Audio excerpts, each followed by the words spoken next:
Hey guys, আসসালামু আলাইকুম। তোমরা সবাই কেমন আছো? আজকে সব ভালো আছো? জান পাখি আমিও ভালো আছি। তো আজকে যেহেতু রমজান মাস, তো আমরা এখন যাবো ফুলকপি আনতে। ফুলকপি আর তেলাপিয়া মাছ দিয়ে রান্না করবো আজকে। তো আমি এই জন্য আমার আম্মুর সাথে চলে গেলাম আমাদের সবজি খেতে। তো আমার সাথে চাঙ্গা পাঙ্গা গুলাও আছে। তো প্রথমেই আমরা এখন যাবো সবজি খেতে, সবজি আনার জন্য। তো চলে আসছি আমরা সবজি খেতে। এখান থেকে আমরা ফুলকপি নেব। এই দেখো কত সুন্দর সুন্দর ফুলকপি। এখন এগুলো ছোট, বাট আমি বড়, এখান থেকে বড় একটা ফুলকপি নেব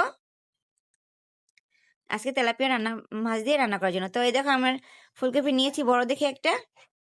তো আমি আমার বাবা সকালে মাছ কিনে এনেছিল তেলাপিয়া, এখান থেকে আমি এই মাছটা সুন্দর করে এখন কেটে নেবো। এই মাছটা দিয়ে আমি পুরোটা দিয়ে এখন ফুলকপি রান্না করব। তো মাছ কেটে সুন্দর করে ধুয়ে নিয়েছি। এই দেখো মাছ ভাজা হয়ে গেছে অলরেডি। তো আমার মাছ ভাজা হয়ে গেলে আমি এখন মশলা কষাবো। তো এই মশলা কষা চুলায় বসিয়ে দিলাম যে কড়াই, তারপর দিয়ে দেবো আদা বাটা, দিয়ে দেবো 1 চা চামচ পেঁয়াজ বাটা, সাথে মশলা। তো জান পাখির একটা লাইক, একটা কমেন্টে শেয়ার করে দেবা, অবশ্যই সাবস্ক্রাইব করবা, যেহেতু আজকে রান্নার ঝটপট তাই তাড়াতাড়ি দেখাবো আজকে।